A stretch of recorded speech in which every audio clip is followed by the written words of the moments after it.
Era el cumpleaños de mi hija Lucía y llegué a su mansión con el corazón lleno de ilusión, cargando el pastel de 3 leches que tanto le gustaba desde niña. Toqué el timbre de esa casa enorme que yo misma había ayudado a pagar, esperando ver su sonrisa, un abrazo, tal vez un gracias, mamá, como cuando era pequeña. Pero cuando abrió la puerta, lo que vi en su rostro me heló la sangre. No era alegría. Era puro fastidio. «Ah, eres tú», murmuró sin siquiera mirarme a los ojos, como si yo fuera una vendedora ambulante molestando a media tarde. Pero antes de continuar con esta historia que te va a dejar sin palabras, escribe en los comentarios desde donde estás viendo este vídeo. Nos encanta saber hasta dónde llegan nuestras historias. Todavía recuerdo el peso de esa caja rosada en mis manos, 850 pesos que había ahorrado durante 2 meses de mi jubilación como doctora. Un pastel artesanal de la repostería más cara de Valencia, España, donde vivíamos. Lucía cumplía 42 años ese día soleado de mayo y yo, Rosa Mendoza, con mis 71 años recién cumplidos, había tomado 2 autobuses desde mi pequeño apartamento en el centro histórico hasta su residencia en Las Rocas, el barrio más exclusivo de la ciudad. Esa casa. Esa maldita casa de 4 plantas con piscina infinita y vista al Mediterráneo. Recordé perfectamente cuando firmé el aval de la hipoteca hace 6 años. 480,000 euros de deuda que yo garanticé con mi propia casa, la casa que había comprado con el dinero de 35 años trabajando como cardióloga en el Hospital General. «Mamá, es nuestro sueño», me había dicho Lucía con lágrimas en los ojos. «Sin ti, nunca podríamos tener una casa así para criar a los niños». Los niños. Mis nietos gemelos, Mateo y Sara, que ahora tenían 10 años y apenas me dirigían la palabra cuando yo visitaba. Me ajusté mi vestido azul marino, también nuevo, comprado específicamente para esta ocasión. 120 euros que no tenía pero que gasté con gusto porque era el cumpleaños de mi única hija. En la otra mano llevaba un pequeño paquete dorado que contenía un collar de oro blanco con un dije de corazón. 1,200 euros. Casi toda mi jubilación del último mes. Pero para Lucía siempre encontraba la manera. «Feliz cumpleaños, mi amor», dije entrando a ese recibidor de mármol italiano que también había ayudado a financiar. «Traje tu pastel favorito y un regalito especial». Lucía suspiró profundamente, como si mi presencia fuera una carga insoportable que se veía obligada a tolerar. Ni siquiera dejó el móvil que tenía en la mano. «Ponlo en la cocina». «Estoy ocupada». Caminé sola por ese pasillo largo decorado con cuadros caros, pasando por la sala de estar donde los gemelos jugaban videojuegos sin siquiera levantar la vista para saludarme. «Hola, abuela», murmuraron al unísono, sus ojos pegados a la pantalla gigante de televisión. Esa televisión de 3,500 euros que yo regalé en Navidad pasada.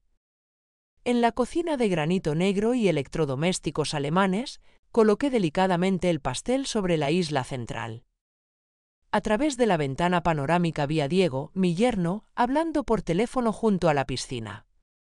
Diego Ramírez, el esposo número 3 de Lucía. Un empresario de inversiones internacionales, que nunca explicaba exactamente en qué consistían esas inversiones, pero que siempre necesitaba mi ayuda financiera para sus oportunidades urgentes. El último préstamo había sido hace apenas 3 semanas. 25,000 euros para un negocio de importación de vinos que no podía esperar. Dinero que saqué de mis ahorros para el tratamiento experimental que mi oncólogo me había recomendado. Sí, tenía cáncer. Cáncer de mama en etapa temprana. Pero eso no importaba cuando Lucía necesitaba algo. 15 minutos después, mi hija finalmente apareció en la cocina. Estaba impecable como siempre. Cabello castaño perfectamente peinado con mechas rubias que costaban 300 euros cada 2 meses, maquillaje profesional, uñas de gel recién hechas, ropa de diseñador. Todo financiado por la clínica de medicina estética que yo le había regalado hace 5 años. Una inversión de 280,000 euros que obtuve hipotecando mi casa. ¿Todavía estás aquí?, preguntó abriendo el refrigerador y sacando una botella de agua mineral importada. Pensé que podríamos pasar tiempo juntas en tu cumpleaños, respondí tratando de mantener la sonrisa. Hace casi 2 meses que no nos vemos. Murmuró revisando su móvil. En realidad tengo planes para más tarde. Diego me va a llevar a cenar al Submarino. Ya sabes, el restaurante con estrella Michelin. Reservó mesa hace semanas. El Submarino. Donde una cena para 2 costaba mínimo 400 euros. Recordé la última vez que comí fuera. Fue hace 5 meses, en un pequeño café, donde gasté 8 euros en un bocadillo y me sentí culpable por el gasto. Entiendo, dije tragando la decepción. Tal vez podamos almorzar mañana entonces. Lucía puso los ojos en blanco y finalmente me miró directamente. Sus ojos, del mismo color avellana que los míos, estaban fríos. Vacíos. Como si estuviera viendo a una extraña molesta. Mamá, necesitamos hablar. Esas 4 palabras me erizaron la piel. Conocía ese tono. Era el mismo que usaba de adolescente antes de pedirme dinero para algo extravagante, o de niña antes de confesar que había roto algo valioso. Claro, querida. Dime. Señaló los taburetes altos alrededor de la isla. Siéntate. Obedecí, sintiendo un nudo formarse en mi estómago. Mi instinto médico, desarrollado durante décadas diagnosticando pacientes, me decía que algo terrible estaba por suceder. He estado pensando mucho últimamente, comenzó Lucía, girando la botella de agua entre sus manos perfectamente manicuradas. Sobre mi cumpleaños, sobre mi vida, sobre lo que realmente me haría feliz. Asentí, tratando de parecer alentadora. Claro, mi amor. Dime qué quieres. Tal vez pueda ayudar de alguna forma. Lucía dejó la botella sobre la encimera con un golpe seco. Me miró fijamente a los ojos, y lo que vi allí me paralizó. No era amor. No era siquiera molestia pasajera. Era desprecio puro, destilado, concentrado. La única cosa que realmente me gustaría recibir de regalo de cumpleaños, dijo lentamente, pronunciando cada palabra con deliberada crueldad, es que simplemente desaparecieras de mi vida. Preferiblemente, que te murieras. El mundo se detuvo. El aire fue succionado de la habitación. Mi corazón, ese corazón que había estudiado durante años, que había tratado en miles de pacientes, se sintió como si alguien lo hubiera estrujado con un puño de hierro. ¿Qué? Susurré. Fue todo lo que pude decir. Escuchaste perfectamente, continuó con una frialdad quirúrgica. Estoy cansada de ti, mamá. Cansada de tus llamadas constantes, de tus visitas inesperadas, de tu forma de inmiscuirte en mi vida con tus consejos anticuados y tu insoportable necesidad emocional. Necesito que desaparezcas. Mis manos comenzaron a temblar incontrolablemente. 71 años de vida. 42 años siendo su madre. Y nunca, jamás imaginé que escucharía esas palabras salir de la boca de mi única hija. De la niña que había alimentado con mi propia leche, que había sostenido durante noches de fiebre, que había guiado en cada paso de su vida. Lucía, logré decir entre las lágrimas que empezaban a formarse, soy tu madre. Te di todo. Sacrifiqué todo por ti. Exacto, exclamó levantándose del taburete bruscamente. ¿Por eso me estás asfixiando? No puedo respirar con tu presencia constante. Necesito espacio. Necesito libertad. Necesito vivir mi vida sin tener que lidiar con tus expectativas y tu drama emocional. Miré el pastel de cumpleaños sobre la encimera, las velas todavía en la bolsa, esperando ser encendidas. Todo lo que había imaginado para ese día, abrazos, risas, recuerdos compartidos, se evaporó como agua bajo el sol de Valencia. Pero Lucía, intenté una vez más, mi voz quebrándose, solo quiero estar cerca de ti. Ser parte de tu vida. Eres todo lo que tengo. Y ese es exactamente el problema, gritó.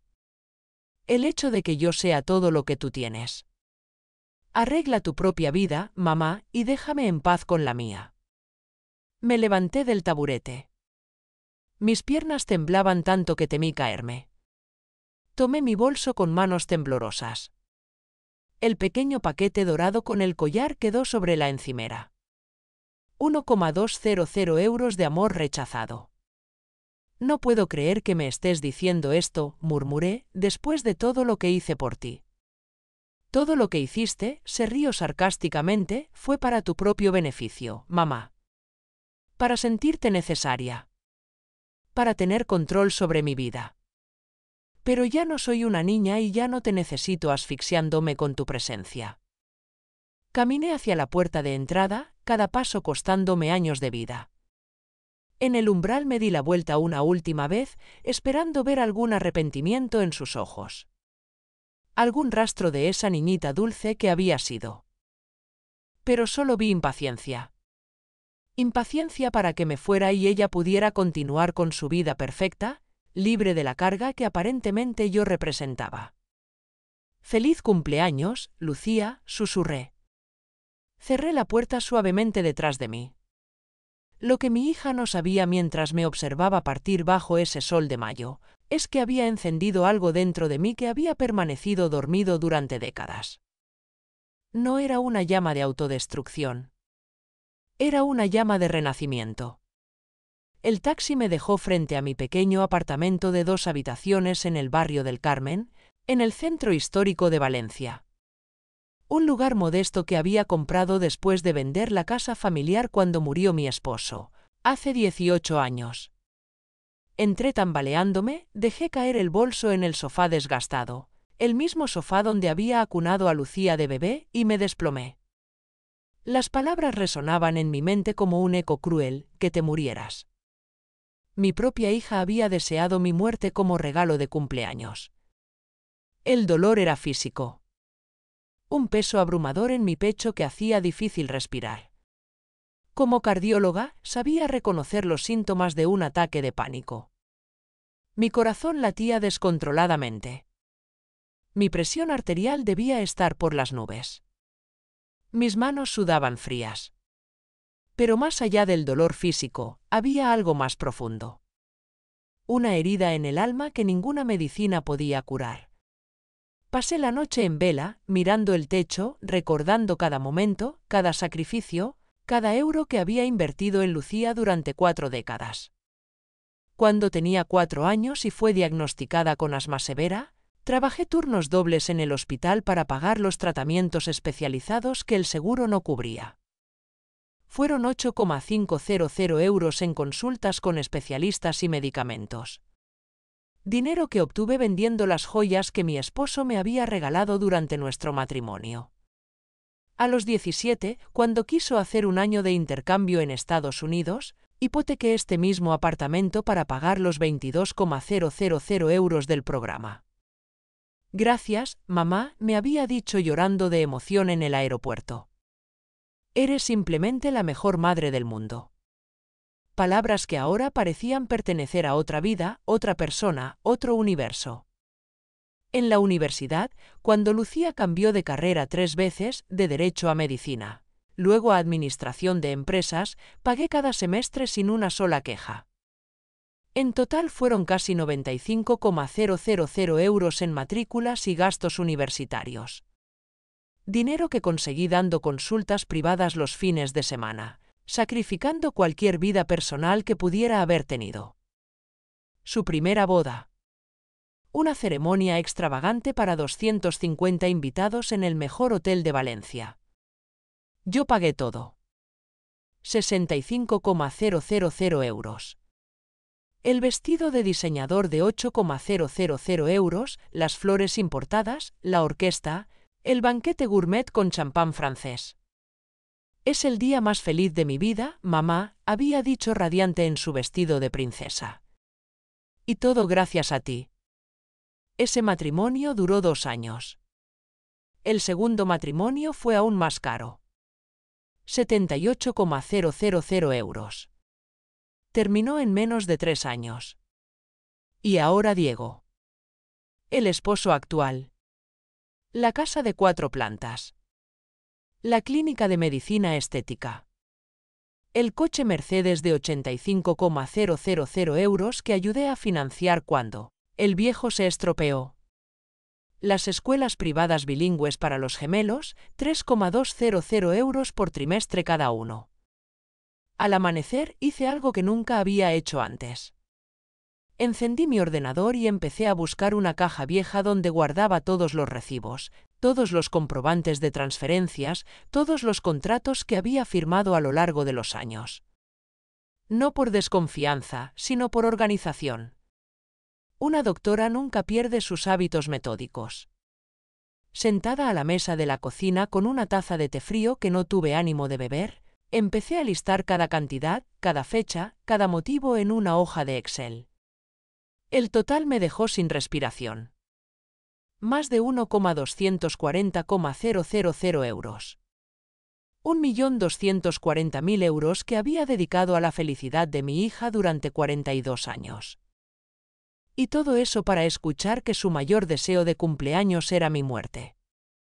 Algo extraño sucedió mientras miraba esos números en la pantalla iluminada del ordenador.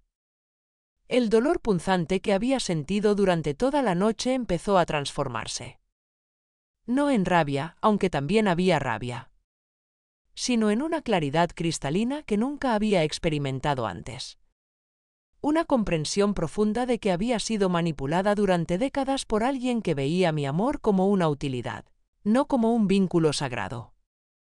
Si hubiera invertido ese 1.240.000 euros en mí misma. Si hubiera viajado, estudiado más, comprado una casa mejor, cuidado de mi salud, especialmente ahora que tenía cáncer, planeado una jubilación cómoda. ¿Dónde estaría ahora? Ciertamente no en este pequeño apartamento, contando los euros de mi mermada jubilación, posponiendo tratamientos médicos que necesitaba para poder seguir ayudando a una hija que deseaba mi muerte. A las 6 de la mañana, tomé mi móvil y bloqueé el número de Lucía. Luego bloqueé el de Diego. A continuación, todos los números asociados a su familia. Fue un gesto pequeño, pero simbólicamente poderoso. Mi primer acto de autopreservación en 4 décadas. Tomé un baño largo, me puse mi mejor conjunto, un traje pantalón azul que rara vez usaba para economizar, y salí de casa con un propósito definido que no involucraba a mi hija por primera vez en años. Primera parada, el banco. El Banco Santander en la calle Colón abría a las 8:30 de la mañana. Yo estaba esperando en la puerta a las 8:15, algo que nunca había hecho en mi vida. Siempre fui la persona que llegaba corriendo en el último minuto, siempre ocupada resolviendo alguna emergencia de Lucía. Pero hoy era diferente. Hoy, Rosa Mendoza había despertado. «Buenos días, doctora Mendoza», me saludó el gerente, señor Ortega, que me conocía desde hacía 15 años. «¿En qué puedo ayudarla tan temprano?» «Quiero cerrar la cuenta conjunta número E7600495826-7891», respondí con una calma que me sorprendió a mí misma. El señor Ortega parpadeó varias veces.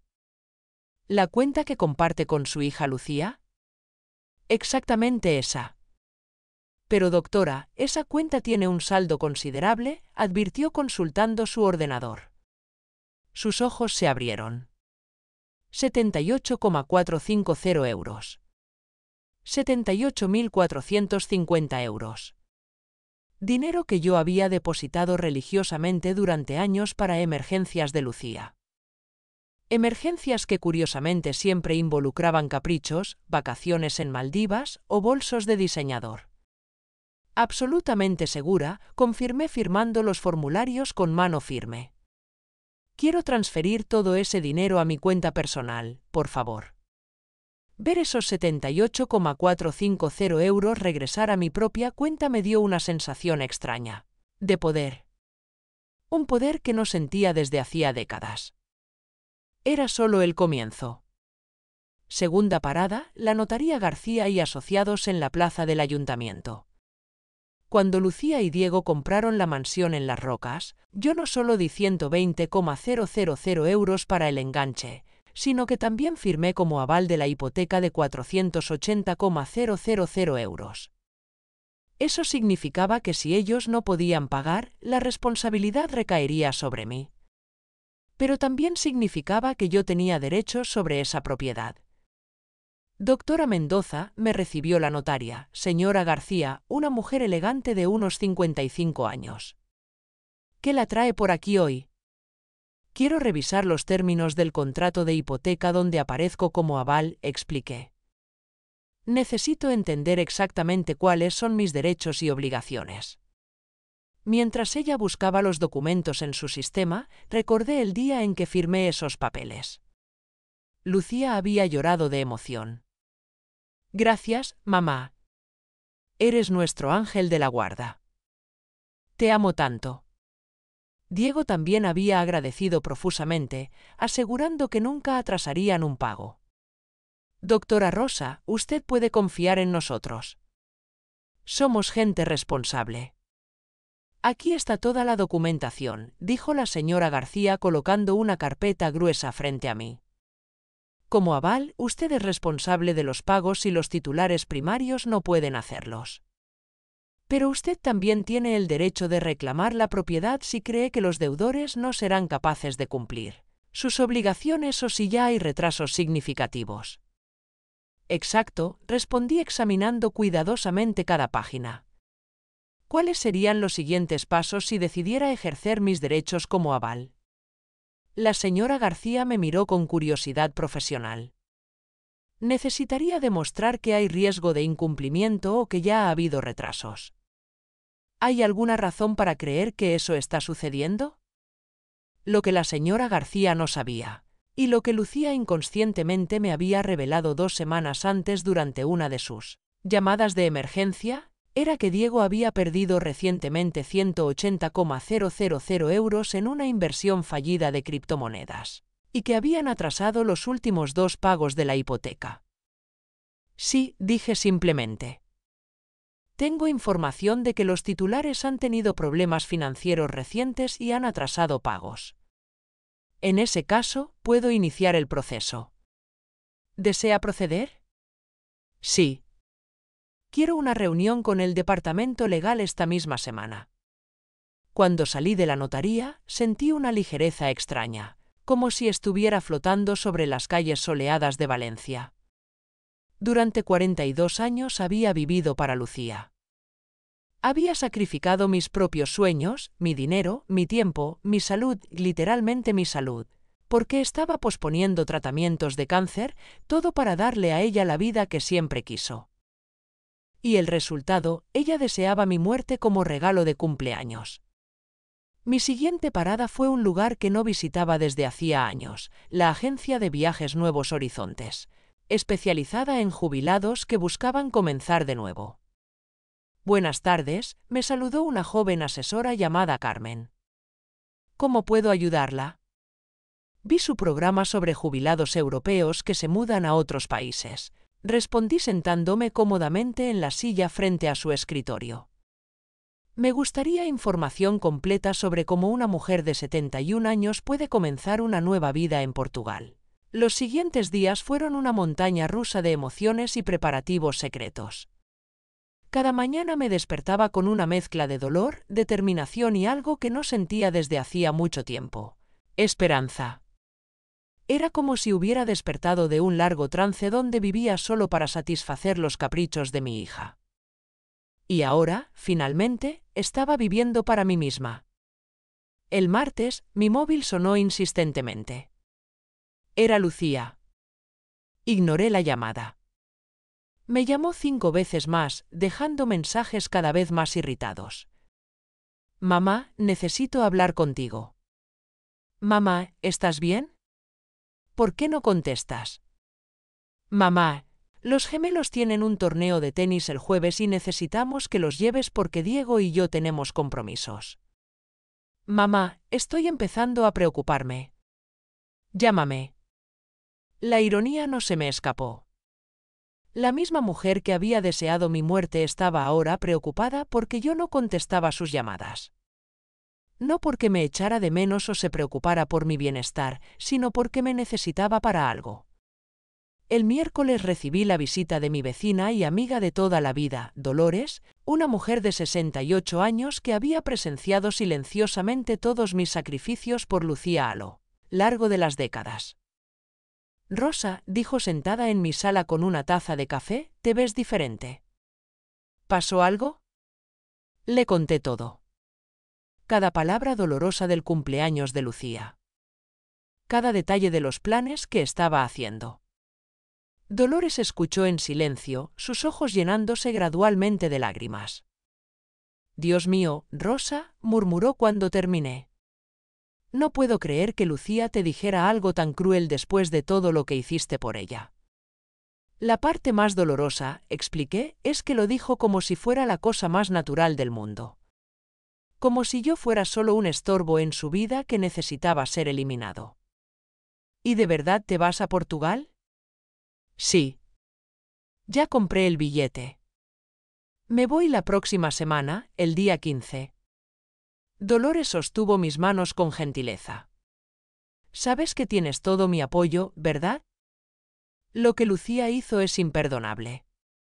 Hay algo más, dije bajando la voz. Voy a necesitar tu ayuda con algo muy especial. Le expliqué mi plan completo. Quería que Lucía creyera que yo había desaparecido, al menos por un tiempo. Dolores sería mi cómplice, la persona que encontraría mi apartamento vacío y la carta de despedida que dejaría. Es brillante, murmuró Dolores con una sonrisa cómplice. Esa niña ingrata finalmente va a entender lo que significa perderte. ¿Me ayudarás? Por supuesto. De hecho, creo que es exactamente lo que Lucía necesita para reaccionar. Esa noche trabajé en la carta más importante de mi vida. La carta que lo cambiaría todo para siempre. Escribí y reescribí cada palabra, asegurándome de que transmitiera exactamente lo que quería decir. Mi querida Lucía, comencé. Me pediste como regalo de cumpleaños que desapareciera de tu vida y he decidido concederte ese deseo. Cuando leas esta carta, ya estaré lejos de aquí, comenzando la vida que debería haber vivido hace décadas, en lugar de sacrificarlo todo por ti. Continué escribiendo por horas, documentando cada euro que había gastado en ella, cada sacrificio que había hecho, cada oportunidad que había perdido por estar siempre disponible para sus necesidades. Pero no era una carta amarga. Era educativa. Quería que ella entendiera exactamente lo que había perdido. Junto con esta carta encontrarás todos los documentos legales que firmé esta semana, continué. La cancelación de tu seguro médico complementario que yo pagaba, 450 euros mensuales, la notificación de que como aval de tu hipoteca he decidido ejercer mis derechos debido a los retrasos recientes, el cierre de la cuenta conjunta, 78,450 euros que eran míos, y la cancelación del fondo educativo de los gemelos que yo financiaba, 3,200 euros por trimestre, punto. Era una carta de 12 páginas que detallaba meticulosamente todo lo que cambiaría en su vida ahora que yo había desaparecido. Exactamente como ella quería. Tu vida será mucho más fácil sin mí, concluí, pero también será mucho más cara. Espero que valga la pena. Con amor eterno pero dignidad recuperada, tu madre Rosa. El jueves, mientras guardaba mis pertenencias más importantes en 2 maletas, recibí otra llamada de Lucía. De nuevo, no contesté. Me llamó 6 veces más, dejando mensajes cada vez más desesperados. En el último, su voz sonaba genuinamente angustiada. Mamá, por favor, llámame. Algo pasó. El banco nos llamó para una reunión urgente mañana sobre la hipoteca. Y también recibimos una carta de tu banco sobre la cuenta conjunta. Por favor, llámame tan pronto como escuches este mensaje. Necesito entender qué está pasando. Así que era eso. El banco ya se había puesto en contacto con ella sobre mi solicitud de revisión del contrato de hipoteca. Y también sobre el cierre de la cuenta conjunta. La realidad comenzaba a imponerse. El viernes, Diego apareció en mi puerta. Parecía exhausto y desesperado, con profundas ojeras y la barba sin afeitar. Una imagen muy diferente del hombre siempre elegante y confiado que conocía. Rosa, dijo con voz suplicante, Lucía me contó lo que pasó entre ustedes. Sé que lo que dijo fue terrible, incluso imperdonable. Pero por favor, no le hagas esto a nuestra familia. ¿Hacer qué?, pregunté fingiendo inocencia. El banco nos dijo que estás iniciando un proceso para quedarte con la casa debido a los retrasos en la hipoteca. Por favor, Rosa. Fueron solo 2 meses. Tuve algunos problemas con inversiones, pero lo voy a resolver todo. Te lo prometo. Era fascinante. Cuando Lucía quería deshacerse de mí, yo era un estorbo insoportable. Pero cuando se dieron cuenta de que yo controlaba las riendas financieras que mantenían su lujoso estilo de vida, de repente yo era importante de nuevo. Diego, dije con calma, tu esposa fue muy clara conmigo. Mi presencia en su vida es una carga que ella ya no quiere soportar. Solo estoy respetando sus deseos. Pero Rosa, ya sabes cómo es Lucía cuando está enojada. No quiso decir eso. No lo quiso decir, repetí. Porque sonó bastante convincente cuando deseó mi muerte como regalo de cumpleaños. Diego bajó la cabeza. Sabía que no tenía argumento para defender lo indefendible. Por favor, insistió, dame una oportunidad de arreglar esto. Hablaré con Lucía. Haré que entienda lo equivocada que está. Es demasiado tarde, respondí cerrando lentamente la puerta. Dale un beso a mis nietos por mí. El sábado fue mi último día completo en Valencia. Caminé por los lugares que habían sido importantes para mí. El Hospital General donde había trabajado durante 35 años. El Jardín del Turia donde llevaba a Lucía de niña. La catedral donde me había casado con su padre. Fue mi despedida silenciosa de una vida que había vivido completamente para los demás. El domingo comenzaría una vida que finalmente viviría para mí misma. En la mañana del domingo, 15 de mayo, Dolores tocó a mi puerta exactamente a las 6 de la mañana como habíamos acordado. Traía café recién hecho y una sonrisa cómplice que me llenó de energía. ¿Lista para tu gran escape?, preguntó guiñándome un ojo. Más que lista, respondí, llevando mis 2 maletas hacia la puerta. ¿Tienes las llaves de repuesto de mi apartamento? Aquí están, dijo mostrando el juego de llaves que le había dado la noche anterior. Y también tengo la carta para Lucía y todos los documentos que vas a dejar. Habíamos planeado todo meticulosamente. Dolores esperaría hasta el martes para ir a casa de Lucía y entregarle los documentos, fingiendo que había encontrado mi apartamento vacío y se había preocupado por mi desaparición. Recuerda, le indiqué mientras esperábamos el taxi, tienes que parecer genuinamente preocupada. Dile que no contesté el teléfono por 3 días, que tocaste a mi puerta y no respondí, y que cuando usaste las llaves de emergencia encontraste el apartamento vacío y la carta sobre la mesa. No te preocupes, Rosa. Fui profesora de teatro aficionado por 15 años, aseguró Dolores con una sonrisa traviesa. Será la actuación de mi vida. El taxi llegó puntualmente. Mientras el conductor cargaba mis maletas, di una última mirada a mi apartamento. Había vivido allí durante 18 años, pero extrañamente no sentía nostalgia. Era como si finalmente me estuviera liberando de una prisión que yo misma había construido. ¿Al aeropuerto?, preguntó el taxista. Al aeropuerto, confirmé, y sentí como si esas 2 palabras marcaran el inicio de mi nueva existencia. El vuelo a Lisboa fue corto, apenas 2 horas. Pero en ese tiempo, escribí en mi diario todo lo que había sucedido en la última semana. Cada detalle, cada emoción, Cada decisión que me había traído a ese momento suspendido en el aire entre mi pasado de abnegación y mi futuro de autodescubrimiento. Esta es la primera vez en 42 años, escribí, que hago algo completamente para mí misma, sin calcular cómo eso beneficiará a Lucía. Es aterrador y liberador al mismo tiempo. Llegué a Lisboa a media mañana. Un representante de la agencia de viajes me estaba esperando en el aeropuerto con un cartel con mi nombre. Era un hombre joven y amable llamado João, que hablaba español con un encantador acento portugués. Doutora Rosa, me saludó con una sonrisa genuina. Benvinda a Portugal. Espero que esteja pronta para una nova aventura. Más que lista, respondí, y por primera vez en semanas mi sonrisa era completamente auténtica. João me llevó a un pequeño pero encantador apartamento amueblado en el barrio de Alfama, que la agencia había alquilado por un mes mientras yo decidía si quería quedarme permanentemente. Era un segundo piso en un edificio del siglo XVIII con ventanas que daban al río Tajo y balcones con flores. En los edificios vecinos. Aquí tem toda a información sobre a cidade, dijo João entregándome una carpeta gruesa.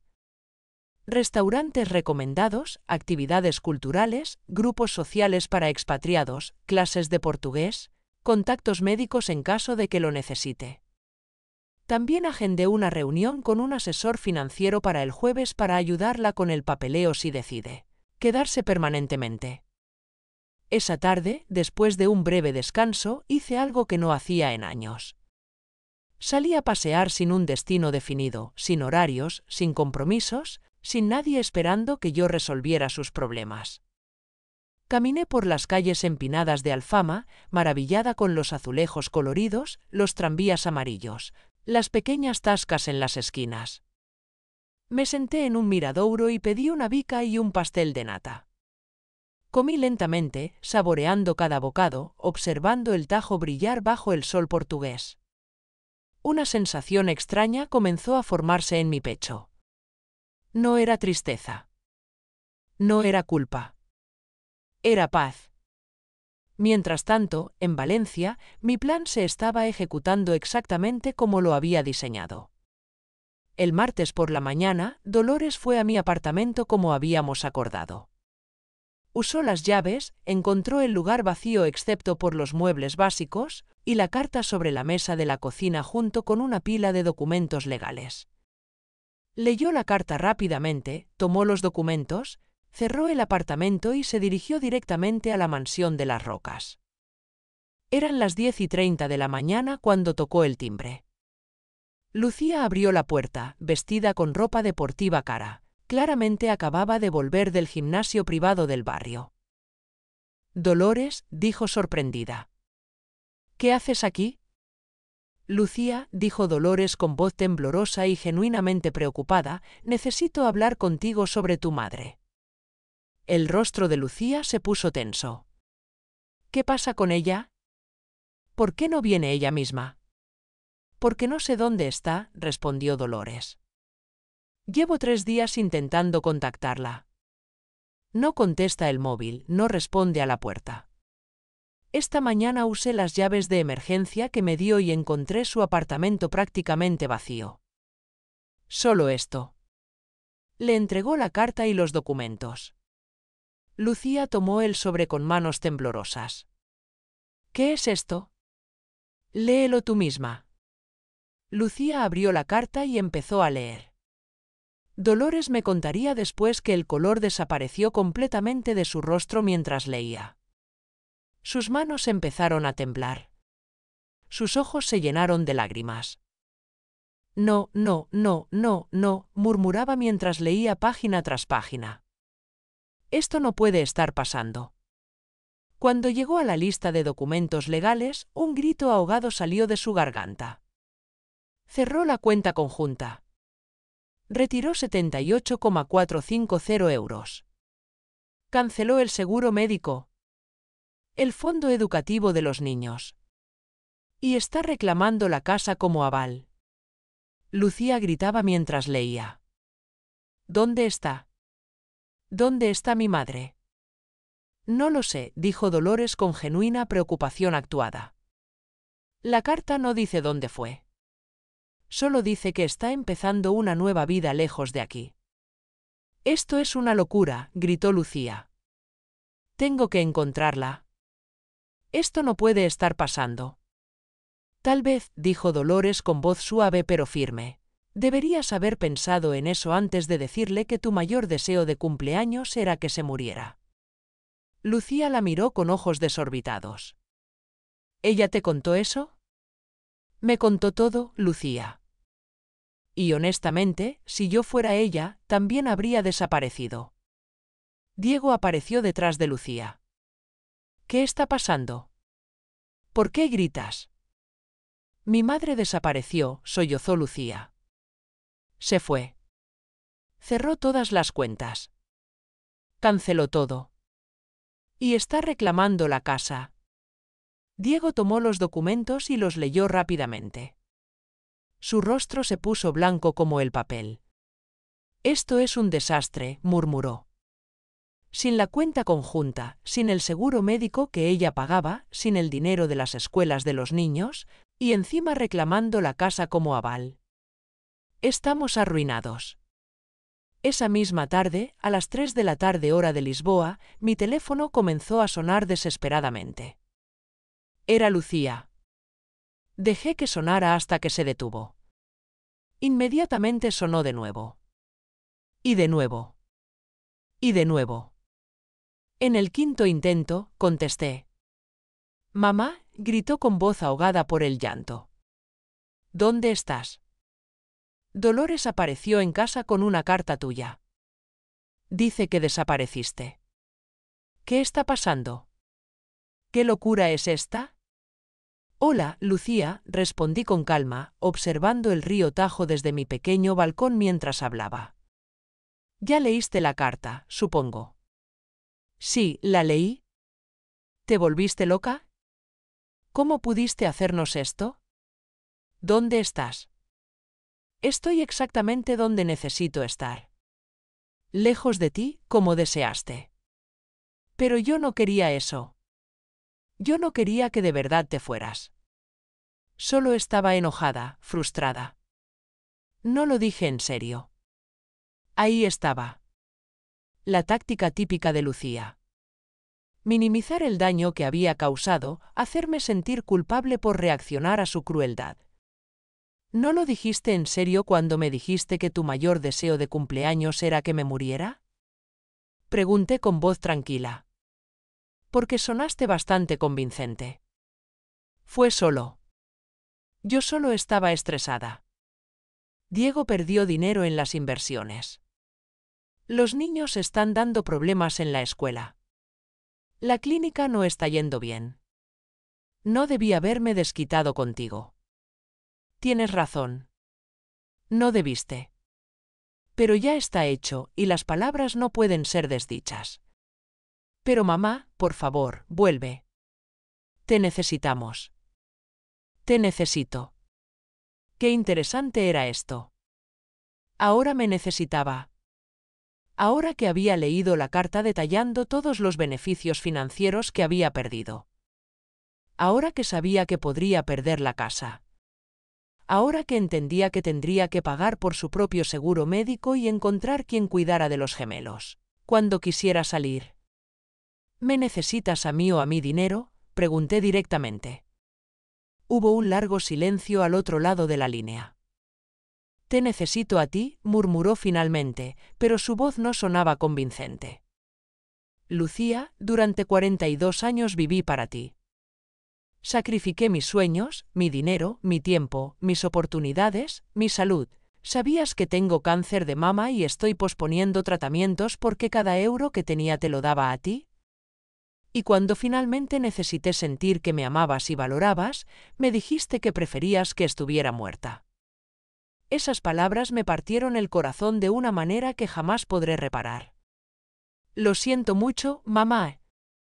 Lo siento muchísimo, de verdad. Las disculpas no son suficientes, Lucía. El daño está hecho.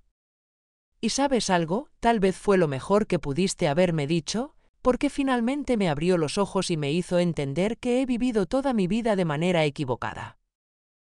¿A qué te refieres? Me refiero a que por primera vez en décadas estoy viviendo para mí misma. Y eso es maravilloso. ¿Dónde estás, mamá? Por favor, dime, imploró Lucía, su voz ahogada por las lágrimas. Los gemelos están preguntando por la abuela. No entienden por qué desapareciste. Era fascinante cómo ahora que yo no estaba disponible, mis nietos de repente me echaban de menos. Durante todos estos años, cuando yo cancelaba mis citas médicas para cuidarlos, cuando les compraba regalos caros, cuando los llevaba al parque mientras Lucía iba de compras, era solo lo que se esperaba de mí. Pero ahora que yo me había ido, mi ausencia se sentía. «Los niños estarán bien», respondí mirando las gaviotas sobre el tajo. «Son resilients. Lo que aprenderán es que las acciones tienen consecuencias y que las palabras dolorosas pueden destruir relaciones. Para siempre». «Pero mamá, por favor, no puedes simplemente desaparecer así». «¿Y si algo te pasa? ¿Y si te enfermas? ¿Cómo vamos a saberlo?» Ahora le preocupaba mi bienestar. «Qué conveniente». Lucía, en los últimos 2 años tuve 3 episodios relacionados con mi cáncer que me llevaron al hospital. ¿Sabes cuántas veces me visitaste? Ninguna. Siempre tenías algo más importante que hacer.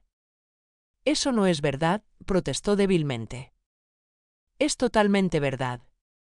La primera vez te llamé desde urgencias. Dijiste que no podías venir porque tenías una cena importante con clientes de la clínica. La segunda vez era el aniversario de Diego y estaban celebrando en Ibiza. La tercera vez simplemente no contestaste el teléfono. El silencio al otro lado de la línea confirmó que ella recordaba perfectamente cada ocasión. Yo pensé que no era serio, murmuró. Claro. Porque mi salud nunca fue una prioridad para ti. Pero mis cheques sí lo eran. No es sobre el dinero, gritó Lucía. Es sobre ti. Te echo de menos, mamá. ¿Me echas de menos a mí o echas de menos tener a alguien disponible las 24 horas del día para resolver tus problemas y financiar tu estilo de vida? Colgué sin esperar una respuesta. El teléfono volvió a sonar inmediatamente. Esta vez lo silencié por completo. Los días siguientes en Lisboa fueron un descubrimiento constante, no solo de la ciudad, sino de mí misma. Había partes de mi personalidad, intereses y deseos que se habían quedado dormidos por décadas mientras yo vivía en función de Lucía. Ahora se despertaban uno por uno, como flores después de una larga sequía. Descubrí que me encantaba el fado, la música tradicional portuguesa llena de saudade. Podía sentarme horas en una casa de fados escuchando esas voces melancólicas que de alguna manera sanaban mi alma herida. Me di cuenta de que tenía un talento natural para los idiomas. El portugués, con sus similitudes al español, no era tan difícil como imaginaba. En una semana ya podía mantener conversaciones básicas. Redescubrí mi amor por la medicina, pero de una manera diferente. Me uní a un grupo de voluntarios médicos que daban consultas gratuitas a inmigrantes.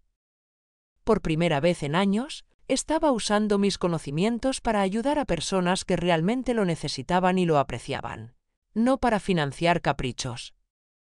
El jueves tuve mi reunión con el asesor financiero portugués. Era un hombre mayor llamado Senor Ferreira que me ayudó a entender todas mis opciones para residencia permanente en Portugal. Con sus ahorros actuales y su jubilación española, explicó, usted puede vivir muy cómodamente aquí por muchos años. Portugal tiene excelentes programas de salud para jubilados europeos, y la calidad de vida en Lisboa es excepcional, especialmente comparada con el coste de vida en España. Por primera vez en años hablé abiertamente sobre mis finanzas sin preocuparme por ahorrar dinero para las emergencias de Lucía. Era liberador calcular mis gastos basados únicamente en mis propias necesidades y deseos. Usted también puede invertir parte de sus ahorros aquí en Portugal, continuó el señor Ferreira. Los rendimientos son estables y seguros. En 5 años podría aumentar significativamente su patrimonio si invierte con sabiduría. Aumentar mi patrimonio. ¿Cuántas veces tuve esa oportunidad, pero siempre preferí gastar el dinero en los caprichos de mi hija? ¿Hay algo más que deba saber?, agregó con una sonrisa comprensiva. Tenemos muchos clientes en situaciones similares a la suya. Personas mayores que vinieron a Portugal buscando un nuevo comienzo después de relaciones familiares complicadas. Usted no está sola en esta experiencia. Esa información me confortó profundamente. No era la única madre que había sido manipulada y desechada por hijos ingratos. Había toda una comunidad de personas que habían elegido su propia felicidad en lugar de las demandas tóxicas de sus familias. El viernes me uní a un grupo de caminata para expatriados seniors. Había 15 personas, todas entre 65 y 80 años, todas buscando aventura y nuevas experiencias en Portugal. Durante el paseo por las colinas de Sintra, comencé una conversación con una mujer llamada Isabella, una italiana de 73 años que había llegado a Portugal 4 años antes. ¿Qué la trajo por aquí?, me preguntó mientras admirábamos el Palacio da Pena. Una hija que me dijo que su mayor deseo de cumpleaños era que me muriera, respondí sin filtros. Ya no tenía energía para suavizar la realidad. Isabella me miró con los ojos muy abiertos, luego asintió lentamente. ¿En serio? Completamente. Después de financiar su casa, su clínica, criar prácticamente a sus hijos y sacrificar mi salud por sus necesidades, me dijo que mi presencia en su vida era una carga insoportable. Dios mío, murmuró Isabella. ¿Y qué hiciste? Desaparecí de su vida. Y aquí estoy. Isabella sonrió con admiración. Eres muy valiente. Yo tardé 5 años en tomar la decisión de alejarme de mi familia tóxica. Mi hijo y mi nuera me trataban como un cajero automático ambulante. Durante el resto del paseo, Isabella y yo compartimos nuestras historias. Ella había venido a Portugal después de darse cuenta de que sus hijos adultos solo la contactaban cuando necesitaban dinero para sus vacaciones, sus coches nuevos o sus caprichos. Cuando decidió imponer límites, la acusaron de ser una madre egoísta y la amenazaron con no dejarla ver a sus nietos. Los primeros meses fueron muy difíciles, confesó Isabella mientras descendíamos hacia Sintra. La culpa me consumió. Pensé que tal vez era realmente egoísta, que una buena madre siempre debe sacrificarse por sus hijos. ¿Y qué cambió tu perspectiva? Me di cuenta de que mis hijos nunca se preguntaron si yo era feliz, si tenía suficiente dinero para mis propias necesidades, o si mis sacrificios constantes me estaban lastimando. A ellos solo les importaba lo que yo podía darles. Eso no es amor, Rosa. Es explotación. Las palabras resonaron profundamente en mi corazón. Por décadas había confundido manipulación emocional con amor filial, demandas constantes con necesidad genuina. Al final del paseo, Isabella me invitó a un grupo de apoyo que se reunía quincenalmente. Mujeres mayores que habían tomado la difícil decisión de priorizar su bienestar por encima de las expectativas familiares tóxicas. Acepté de inmediato. Esa noche, encendí mi teléfono por primera vez en 4 días. Tenía 127 llamadas perdidas y 68 mensajes de texto. La mayoría de Lucía y Diego, pero también había algunos de números desconocidos, probablemente amigos que ellos habían reclutado para intentar localizarme. Leí los mensajes cronológicamente, observando la evolución del pánico de mi hija. Los primeros aún eran emocionales: por favor, mamá, vuelve. Te necesitamos. Los niños están llorando por ti. Pero gradualmente se volvieron más desesperados y centrados en cuestiones financieras. El banco nos llamó para otra reunión. Dicen que solicitaste reclamar la propiedad como aval. No pueden quitarnos la casa por un malentendido. En el 4.º día, los mensajes se habían vuelto agresivos. Esto es ridículo, mamá. Estás arruinando nuestras vidas por una rabieta. Actúa como una adulta y vuelve. Y finalmente, desesperados, llamé a todos los hospitales, a la policía, a tus amigos. Nadie sabe dónde estás. Si algo te pasa, va a ser mi culpa. Por favor, solo dime que estás bien. Era fascinante observar cómo en ningún momento Lucía se disculpó genuinamente por desear mi muerte. En ningún momento reconoció la crueldad de sus palabras o expresó remordimiento real. Todo giraba en torno a las consecuencias negativas que mi ausencia tenía para ella. Decidí responder con un último mensaje. Estoy perfectamente bien y más feliz de lo que he estado en décadas. Lo que estás experimentando ahora son las consecuencias naturales de tus acciones. Espero que esta experiencia te ayude a entender el valor de las personas que amas antes de que sea demasiado tarde. La respuesta llegó en segundos. Por favor, mamá, podemos arreglar esto. Prometo que nunca más diré cosas horribles. Solo vuelve. El banco nos dio un ultimátum. Si no resolvemos esto en 2 semanas, perderemos la casa. Escribí mi respuesta final. Las promesas vacías no arreglan corazones rotos, Lucía. Las palabras que me dijiste revelaron lo que realmente piensas de mí. No puedes deshacer esa verdad con promesas desesperadas hechas solo porque ahora enfrentas consecuencias financieras.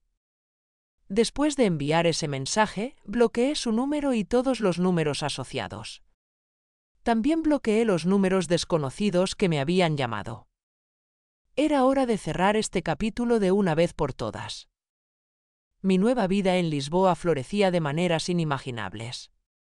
Y lo mejor de todo, por primera vez en 42 años, estaba viviendo para mí misma. 3 semanas después de mi llegada a Lisboa, mi nueva vida había tomado forma de maneras que nunca imaginé posibles. Me inscribí en clases de portugués avanzado 3 veces por semana. Comencé un curso de pintura en acuarela los martes y jueves, descubriendo un talento artístico que ni siquiera sabía que poseía. Me uní a un club de lectura para expatriados que se reunía los domingos en un café encantador en Chiado. Por primera vez en décadas, mi agenda estaba repleta de actividades que yo había elegido. Actividades que me proporcionaban placer y crecimiento personal, no obligaciones impuestas por las necesidades de los demás. Pero la transformación más sorprendente era financiera. Sin las constantes demandas de Lucía, mis ahorros no solo se mantenían estables, estaban creciendo. Las inversiones que había hecho con el Senhor Ferreira ya mostraban rendimientos positivos. Por primera vez podía planear mi futuro basado únicamente en mis propias necesidades. También había comenzado mi tratamiento oncológico en el Hospital de Santa María. Un tratamiento de inmunoterapia que costaba 2,400 euros mensuales, dinero que ahora podía permitirme porque no estaba financiando el estilo de vida lujoso de mi hija. Mi oncóloga portuguesa, doutora Carmona, me había dicho que mis posibilidades de remisión completa eran excelentes si continuaba con el tratamiento. Está respondiendo maravillosamente, me dijo durante mi tercera consulta. Sus marcadores tumorales están bajando. ¿Sabe que creo que está ayudando tanto como la medicación? ¿Qué? Su actitud. Su paz mental.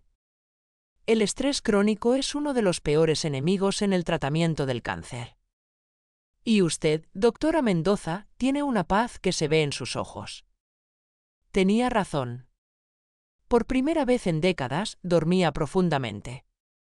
No me despertaba a las 3 de la madrugada preocupada por alguna crisis de Lucía. No revisaba mi teléfono constantemente esperando la próxima petición de dinero. Ese miércoles de junio, mientras tomaba mi café matinal en el Miradouro de Santa Lucía, recibí una llamada de un número español que no reconocí.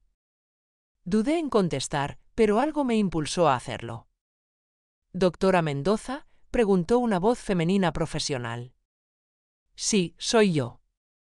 «¿Quién habla?». «Mi nombre es Elena Ruiz. Soy trabajadora social del Departamento de Servicios Familiares en Valencia». La llamo porque recibimos una denuncia sobre su bienestar. Mi sangre se heló. ¿Una denuncia? ¿De qué tipo?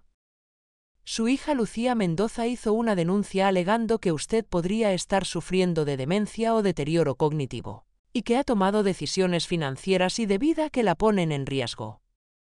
Según ella, usted desapareció de repente y está viviendo en condiciones precarias en el extranjero, posiblemente bajo la influencia de terceros.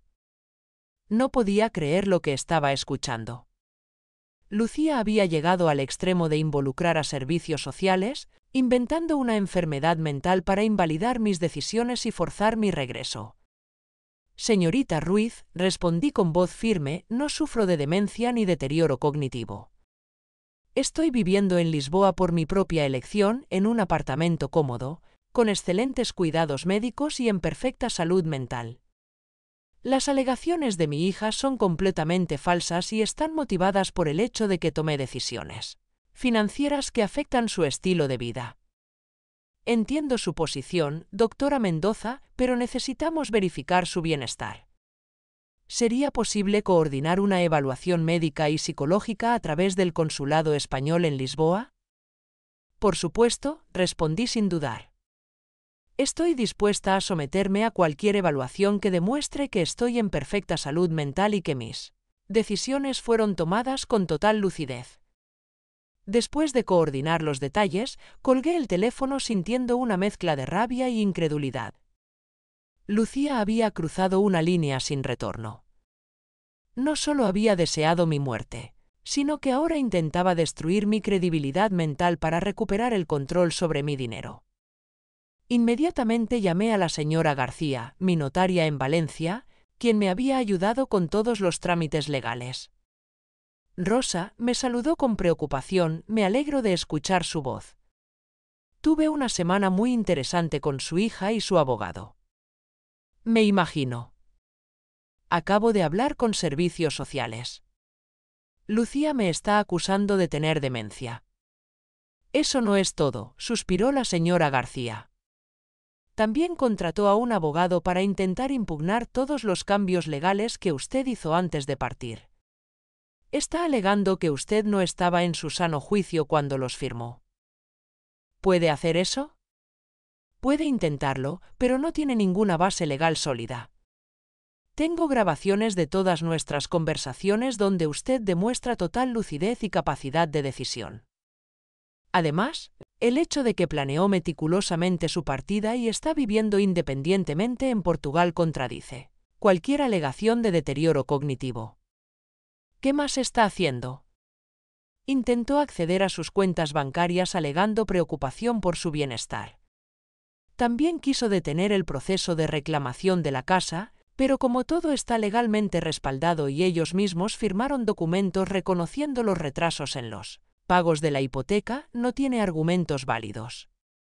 De hecho, el banco acaba de notificarles que tienen exactamente 10 días para regularizar la situación o procederán con la ejecución hipotecaria. Era increíble hasta dónde estaba dispuesta a llegar Lucía para recuperar los beneficios financieros que había perdido. Señora García, quiero que prepare una contrademanda por difamación contra mi hija. Las falsas alegaciones sobre mi estado mental pueden afectar mi reputación como médica y mis derechos legales. Será un placer, respondió con satisfacción. Después de ver cómo la trató, creo que es hora de que enfrente las consecuencias legales de sus acciones. 2 días después comparecí en el Consulado Español en Lisboa para las evaluaciones médicas y psicológicas. El médico designado, Dr. Torres, era un hombre experimentado que inmediatamente comprendió la situación. Doctora Mendoza, me dijo después de una exhaustiva evaluación de 3 horas, no solo está en perfecta salud mental, sino que las decisiones que ha tomado demuestran una lucidez y valentía admirables. Su hija está claramente intentando manipular el sistema legal para recuperar beneficios financieros. Esto será documentado oficialmente. Gracias, doctor. De hecho, enviaré un informe muy detallado a servicios sociales explicando que las alegaciones son completamente infundadas, que usted está viviendo una vida independiente y saludable en Lisboa, y que está recibiendo tratamiento oncológico apropiado con excelente respuesta. También mencionaré que, en mi opinión profesional, el alejamiento de una situación familiar tóxica ha contribuido positivamente a su salud mental y física. Esa misma tarde recibí una llamada de la trabajadora social. Doctora Mendoza, recibimos el informe del consulado. Es evidente que las alegaciones de su hija no tienen ningún fundamento. Vamos a cerrar el caso y notificar a Lucía de que sus quejas han sido consideradas infundadas y potencialmente maliciosas. Gracias. ¿Esto quedará registrado de alguna manera? Sí. ¿Se documentará que ella hizo una denuncia falsa sobre el bienestar de un familiar? Lo que puede tener implicaciones legales si se repite o si usted decide proceder con acciones legales. Perfecto. Lucía no solo había fracasado en su intento de invalidar mis decisiones, sino que ahora tenía un registro oficial de haber hecho denuncias falsas. Una semana después, Dolores me llamó desde Valencia con noticias. Rosa, dijo con voz seria, acaba de pasar algo importante. El banco ejecutó la hipoteca esta mañana. Mi corazón se detuvo por un segundo. A pesar de todo, una parte de mí todavía se preocupaba por el bienestar de mis nietos. ¿Qué pasó exactamente? Diego no pudo conseguir el dinero. Se atrasaron en 5 pagos consecutivos. Como tú eres la aval y ejerciste tus derechos legales debido a los retrasos, el banco procedió con la ejecución. Les dieron 30 días para desalojar. ¿Y los niños? Están bien. Ya se mudaron a un apartamento pequeño en Benimaclet, un barrio más modesto. 3 habitaciones, mucho más pequeño que la mansión, pero adecuado. Diego finalmente consiguió un trabajo estable como gerente en una empresa de turismo, ganando mucho menos que antes, pero al menos es algo seguro. Lucía también tuvo que volver a trabajar en su clínica, no como propietaria sino como empleada. Vendió la clínica hace 2 semanas por 180,000 euros para intentar pagar deudas. Era una mezcla extraña de sentimientos. No sentía alegría por su sufrimiento, sino una profunda satisfacción de justicia. Por primera vez en sus vidas, Lucía y Diego estaban viviendo con las consecuencias reales de sus decisiones, sin tener a alguien para rescatarlos constantemente. ¿Hay algo más?, continuó Dolores. Lucía vino a mi apartamento ayer. Estaba diferente. No estaba llorando ni gritando. Estaba callada, reflexiva. Me preguntó si yo sabía cómo contactarte. Dijo que finalmente está empezando a entender todo lo que perdió cuando te perdió a ti. ¿Y qué le dijiste? Le dije que algunas heridas son demasiado profundas para sanar y que algunas palabras no tienen vuelta atrás. También le dije que estaba feliz con su nueva vida y que sería mejor para ambos que no se pusiera en contacto con él. Dolores tenía razón. Durante 2 meses, sentí una gran paz interior y no quería que eso se esfumara por las palabras vacías de una chica que había demostrado en repetidas ocasiones que solo me valoraba cuando le convenía. Por la tarde recibí una llamada, esta vez de la señora García. Rosa, tengo una noticia importante, me dijo. La casa ha sido subastada por el banco. Se ha vendido por 510.000 euros. Como tú te hiciste garante e iniciaste el proceso de reclamación, tienes derecho a recuperar tu inversión y los intereses acumulados.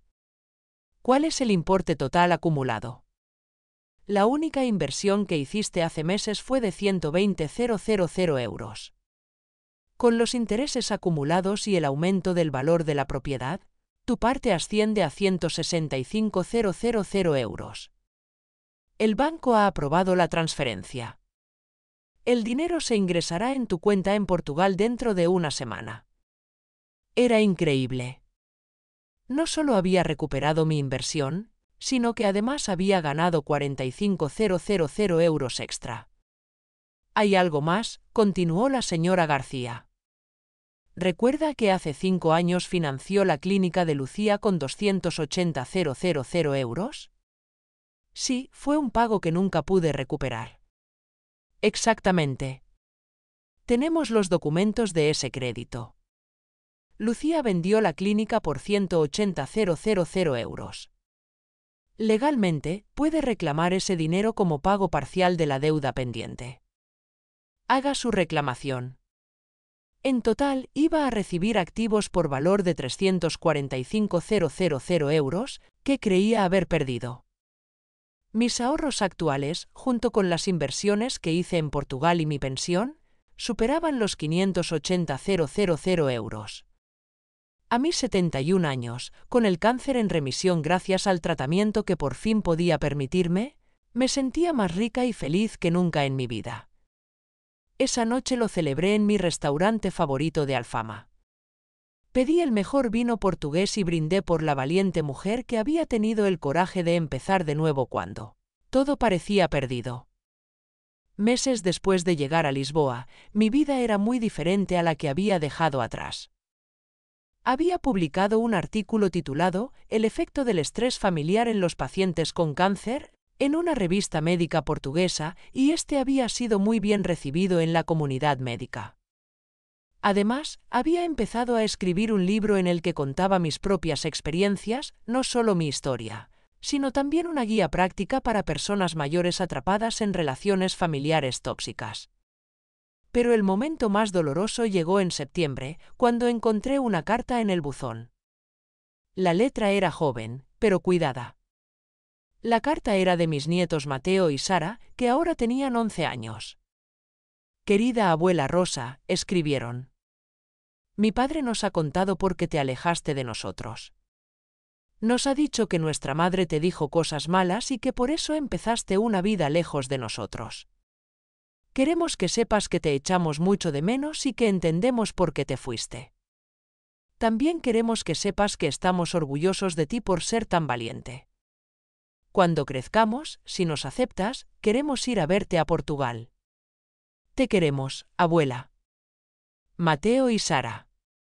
En la carta había dibujos de ellos viviendo felices en las calles de Lisboa, con el río Tajo y las gaviotas volando al fondo. Después de leer la carta, no pude contenerme y lloré durante horas. No por tristeza, sino porque comprendí que la decisión que había tomado para proteger mi honor era la correcta, aunque significara separarme temporalmente de mis seres queridos. Esa misma noche les respondí: «Queridos Mateo y Sara, vuestras palabras son el regalo más bonito que he recibido en meses. Os quiero mucho y siempre os querré, por muy lejos que estemos. Cuando crezcáis y podáis tomar vuestras propias decisiones, las puertas de mi corazón y de mi casa siempre estarán abiertas para vosotros. Hasta entonces, quiero que sepáis que vuestra abuela vive una vida plena y feliz, rodeada de belleza, paz y nuevos amigos maravillosos.